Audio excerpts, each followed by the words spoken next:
Hey there, boss. How you doing? My name's Shin. I'm a new recruit here on the paper. I just want to say a big fan of the World Economic Times. I've been reading it ever since I was a little kid, you know, little comic strips and everything. That's okay. I'll get right to the point. Okay, so I've been doing a lot of digging, and I found out a lot of stuff that our paper has not been covering, like mountains of corruption, like an entire sea of corruption. Like this shit can fill the entire Grand Line. So I'm thinking we should do maybe a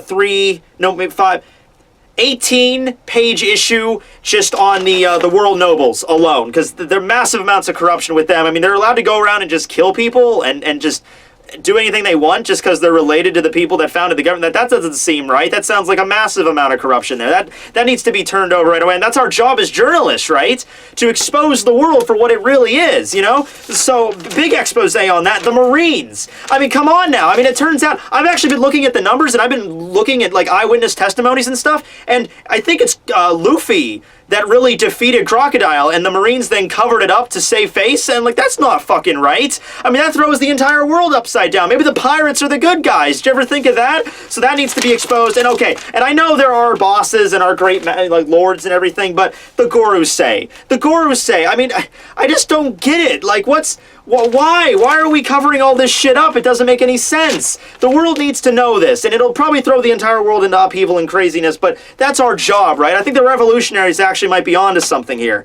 But anyway, yeah, I was going to go bring this over to the editor, but I just wondered what you guys think about that. What's with the shotgun? Ugh.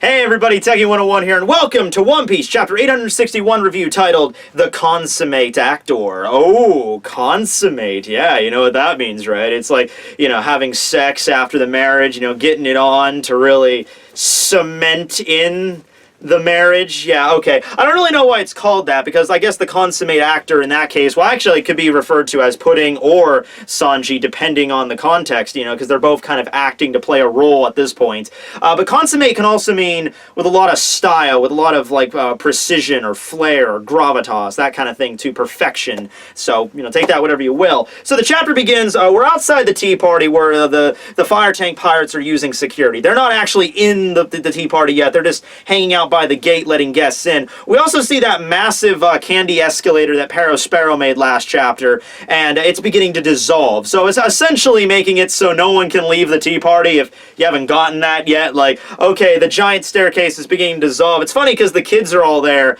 and Sparrow last chapter in his little pedophilia, you know, case, he's just like, you kids can lick it after 3 minutes have passed. But here the whole thing just is beginning to collapse on them. So I'm like, you kids better get out of the way. You're just going to be washed away by sticky candy off the side of the freaking cake, but whatever. Anyway, Vito, the member of the Fire Tank Pirates, he's looking over the door, and he's like a fanboy for the German 66. He's looking over, and he's like, oh my god, Captain, you won't believe it. That's Morgan's, the head of the World Economic Journal. You know Big Bird? Yeah, it's Big Bird, and he's talking to Judgy. Yes, in other words, this shit be crazy, yo. This is like the biggest heads of all the world, like all the world, like presidents and kings all getting together and just chatting like it's normal, and you're just off to the side like, oh my god, I can't believe that guy is talking to that guy. This is crazy. Beige doesn't really give a shit much about this. I love it. He's just like, well, they have mouths, don't they? So I'd assume they would be talking to each other. Get your head in the game, Vito. Come on, put those giant monstrous hands to good use or something.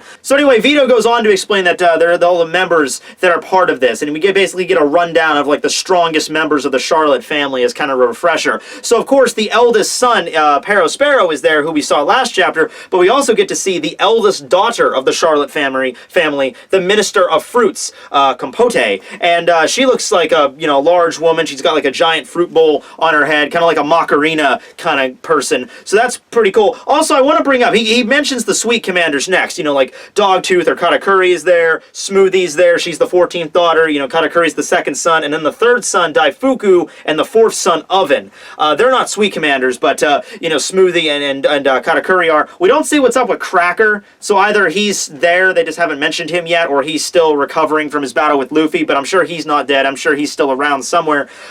You know, I was wondering, you know, why Perospero and this other person, Capote, you know, they're the eldest children of Big Mom. How come they're not sweet commanders? And I started thinking, like, well, maybe it's more of just like a passing the torch with the younger generation, you know, because Perospero and Capote, they're a lot older. They're probably like in their 40s or 50s and stuff, so their probably time of their prime has passed. They're still probably very dangerous fighters in their own right, but it's more about, you know, passing the torch to the younger generation of the family, keeping them really strong at the height of their, you know, their heyday, so to speak. So that's why, you know, you have the second son and the 14th daughter, and I think Cracker was like the 10th son or something like that, who were the actual sweet commanders. But the eldest, Perospero and Capote, they're probably still very dangerous fighters in their own right. Along with that, we now get the big event that we were all kind of hoping, and we're kind of like white-knuckled for, wondering how this was going to go down. And this is the introduction of the Mother Caramel picture. We had a lot of debate over this, what was going on with that, if it even was real, because we didn't see it last chapter. So I was either thinking, okay, one of two things. Either number one, that picture doesn't exist, and it was like a massive amount of memory fuckery, courtesy of Pudding on Beige and the Fire Tank Pirates, or we're going to have some kind of ceremony in this chapter where it's brought in, and that's actually what turned out to be the case. So one of the chess soldiers just walking in with a picture, and everyone just kind of gets really quiet. You know, can you imagine the fucking like high tension it must be when they see that guy walking that out? Like, whoever they get to carry that thing, I guess it's just a chess soldier here, but you would be scared shitless of if you even just like, not even drop it, if you like, your grip sort of slips, you know, your hands are all sweaty and be like, oh my god, oh my god, oh my god, please, please, please. And then you just like, you sort of almost drop it, but you catch it. That would still be an instant death sentence for you. But anyway, this chess soldier brings it over, sets it opposite of Big Mom, and then boom, we get to see the photo of Mother Caramel. She appears to be, reminds me of Kokoro a little bit with the giant, you know, grin and everything. But she appears to be a nun. She's wearing a habit. You know, we see the white and black clothing, and she's smoking a cigarette. She seems to be an older woman, probably in her 60s, maybe 70s or some such. And yeah, that's Mother Caramel. Not the person I was expecting to see. I don't really know what I was expecting, but I wasn't expecting a fucking nun. And she's just there and just, you know, giving her creepy smile toward Big Mom, and Big Mom's like, oh, indeed, that's our lovely mother. Just a charming smile today. And everybody around the table, they start talking again. They're like, okay, it's there. And Mama's in good spirits. We're good. And they're like, oh, yes, Mama. She's glorious smile. Glorious smile. It brightens up the entire wedding. No, fuck the wedding. Brightens up the entire world, this smile. But, you know, someone had to fuck it up. I mean, look, you know good manners at a wedding. There's some things you do and some things you don't do, and there's some discussions that you just never bring up, you know? Like, at a wedding in America, it's generally unacceptable or frowned upon to go up to the bride and talk about how she banged some guy in her car back in high school. Probably not an appropriate conversation piece here, but with Big Mom's wedding, it just gets brought up to a whole other fucking scale. You do not say a single goddamn word that could even be vaguely construed in a parallel universe as being rude or insensitive. So here's the bottom line. If you ever get attended to Big Mom's, if you ever attend Big Mom's tea party, you sit your ass down, you crack a smile, and you are going to be the most optimistic son of a bitch for the next 2 to 3 hours. So then, of course, we get this guy here. I guess he's a member of Dufeld. You know, Dufeld, he's the real gangster-looking guy, you know, with the slick back hair and the salt and pepper hair and then the cigar, you know, big, huge dude. I guess he's part of him, and he brings it up. He's like, oh, Mama, yes, the first time I'm attending this tea party, I was wondering what your relationship is with this Caramel individual.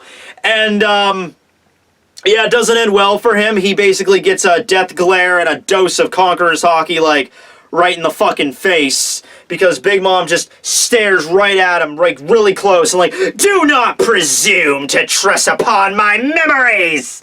And then, boom, asshole just gets knocked out on, it just gets knocked on his ass.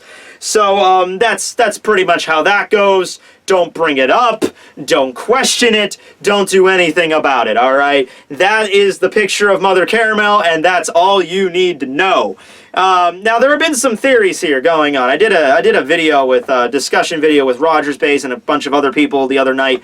And we were talking a lot about, theories involving Pudding. And one theory we got thrown around was that Pudding is actually like the mastermind of this whole thing and actually altering Big Mom's memories in a sense. If that's the case, it's a little bit odd because the way how Big Mom reacted to just a question about Mother Caramel.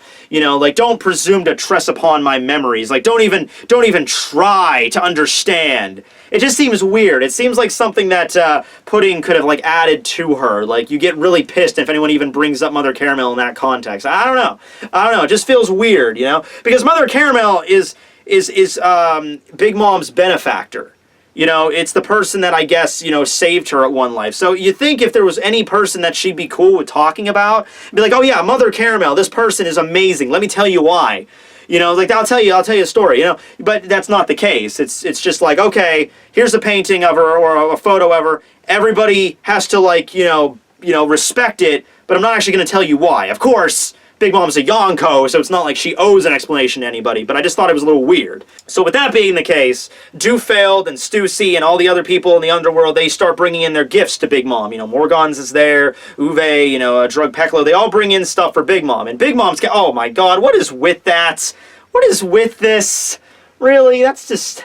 I don't need to see that image. That's going to be in my fucking nightmares tonight, Oda. I'm going to be sitting there peacefully in Dream World, and then all of a sudden, out of the darkness, Big Mom's going to come out with her big-ass fucking tongue, like, and I'm like, oh, good lord! Anyway, yeah, does she have a tattoo of a heart on her arm? I never noticed that before. Okay, well, anyway, yeah, treasure chest, that's her big thing. You know how you bring it's like, okay, here's a card I bought at Hallmark for your wedding. There's like a $30 gift card to the Gap in there. Have fun. No, it's all treasure chests in Big Mom's case, right? Everyone's loading her up with treasure chests, and Morganis is the one, or the Morgans, I guess, the leader of the World Economic Journal. He brings up, like, I heard you received a very interesting treasure chest from the seafloor. Of course, he's the head of the newspaper, so he would have connections pretty much everywhere. There's only going to be a motherfucker in the world that's going to know shit. It's going to be this Big Bird guy right here.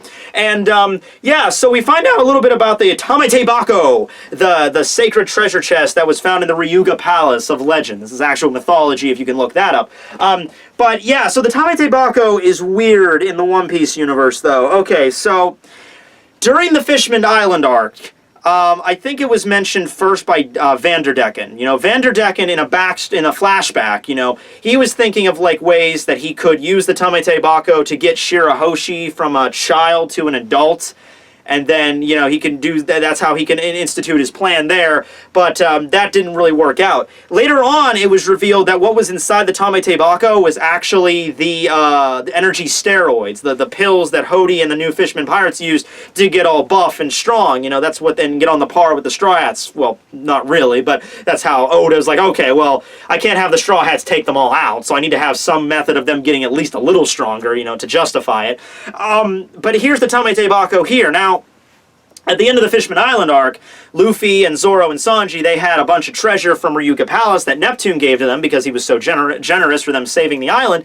But then, he got in a big spit with Big Mom, and he's like, I ate all the candy, but I can give you the treasure. And that's what they ended up doing. They ended up giving the treasure, and in that treasure, I guess was taken maybe by accident, was the Tamatebako. Now, if I remember correctly, isn't there supposed to be a bomb or some kind of explosive device in there, too, that was, like, swapped out with it? But yeah, for right now, though, the Tamatebako either is empty or includes a bomb. One of the two. It's not going to have the magical aging process, because that was supposed to be the energy steroid, which was, I would assume the new Fishman Pirates took all that shit. So it's interesting, though, to see it, and Big Mom brings up that she will be opening this box after the wedding, after the ceremony between Pudding and Sanji is completed. But given the plan that we have in place here, we're actually not going to get that far. So I don't actually know if we're going to see what's inside of it, but it's cool that it finally got brought in. I think it's the first time we've actually seen it, in the actual story, like physically there. So that's pretty cool.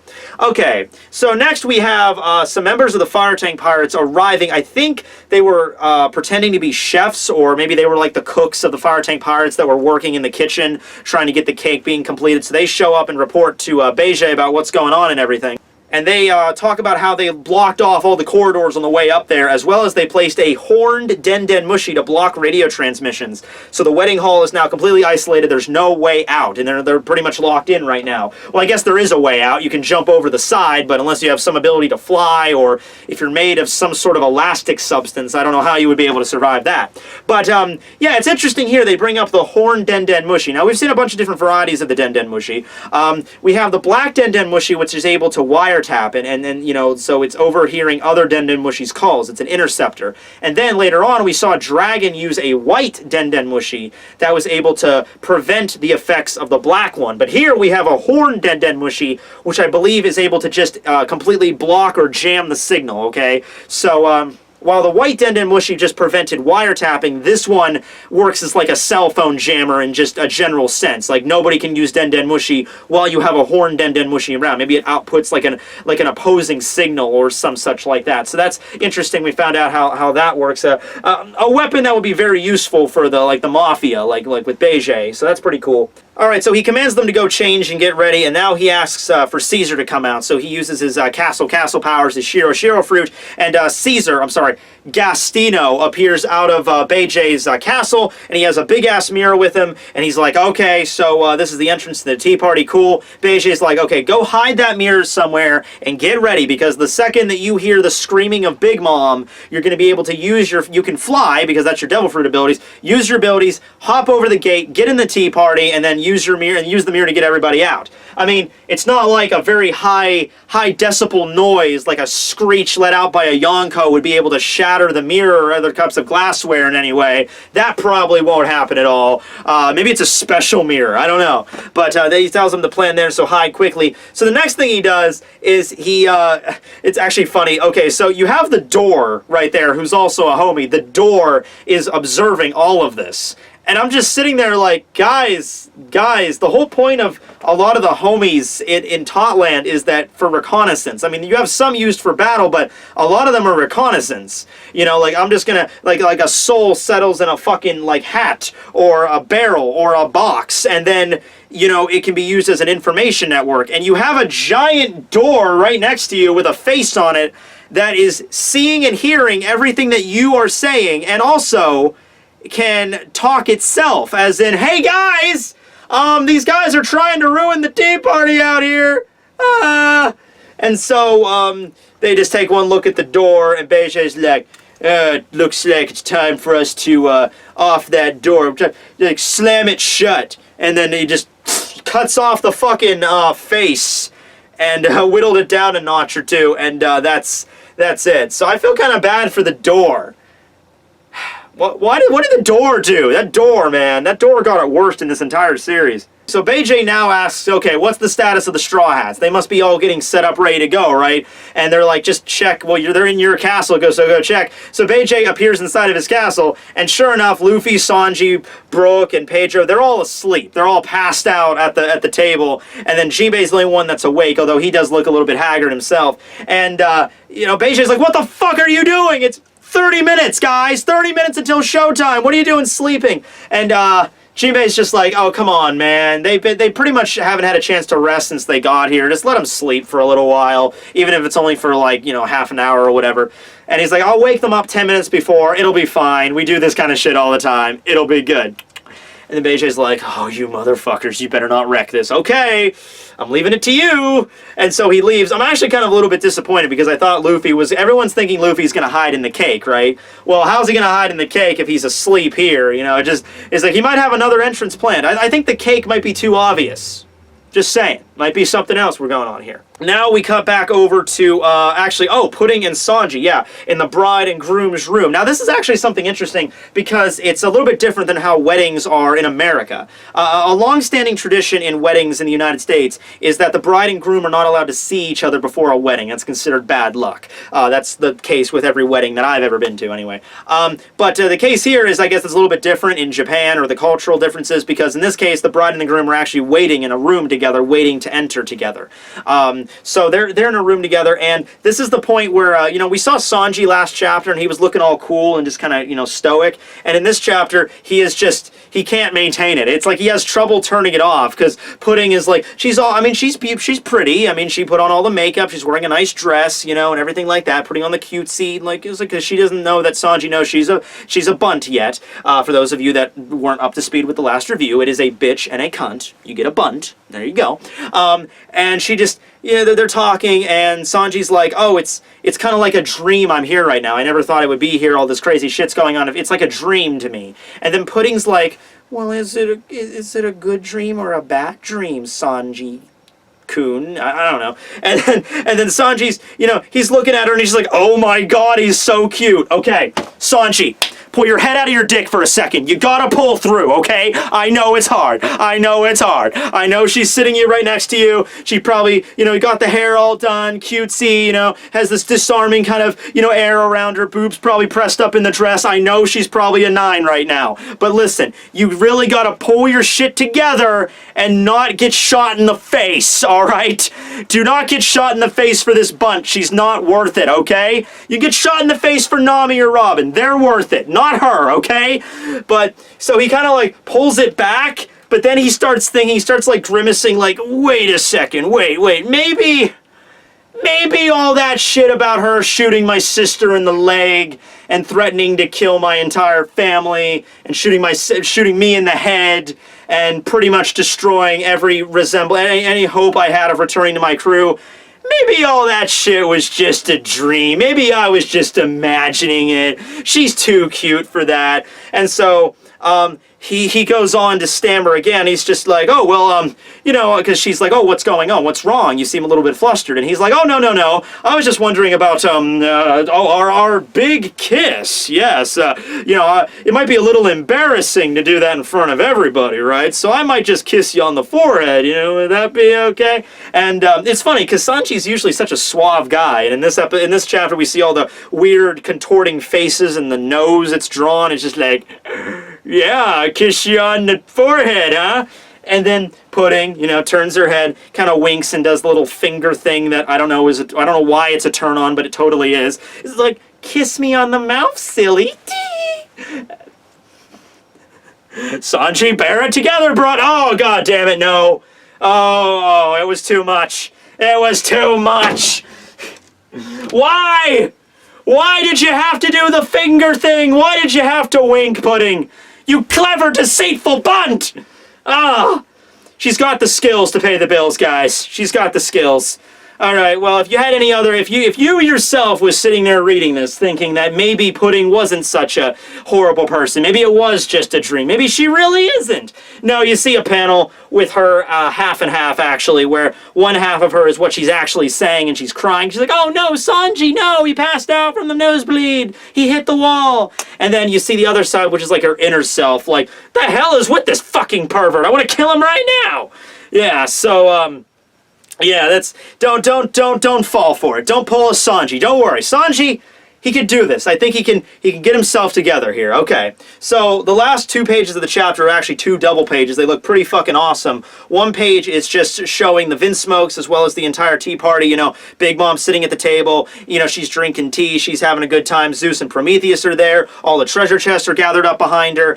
We see the Vinsmokes there. Not really much of a note from Yonji. He's just sitting there eating some fruit. You have Reiju, who's talking to that concealer dude who was guzzling all the vodka last chapter. And then, probably most notably, we see a scene with Ichiji here, you know, the eldest son, you know, of the Vinsmoke family, and he's with Dragonball and this other random guy. We don't know who he is. He kind of looks like a mink, because he's got like a kind of like a dog, you know, wolf thing going on here. And he's showing up a piece of paper to Ichiji. So they're sitting at a table, and Ichiji is just kind of like drinking his tea or whatever, and then this mink person is holding up a piece of paper, kind of looks like a wanted poster, honestly, holding it up like this, and Ichiji's like, kind of like, I don't know, kind of like they're like Dragonball's there too. Dragonball's the mortician, the guy with the giant scythe blade, kind of looks like a juggalo. He's standing behind Ichiji, like looking at it, kind of like they're asking him, like, do you know this guy in the wanted poster? Oh, do you know this guy? Do you think you can kill this guy? Maybe something with that context. I have no idea who it would be. I don't even know if it's a wanted poster, but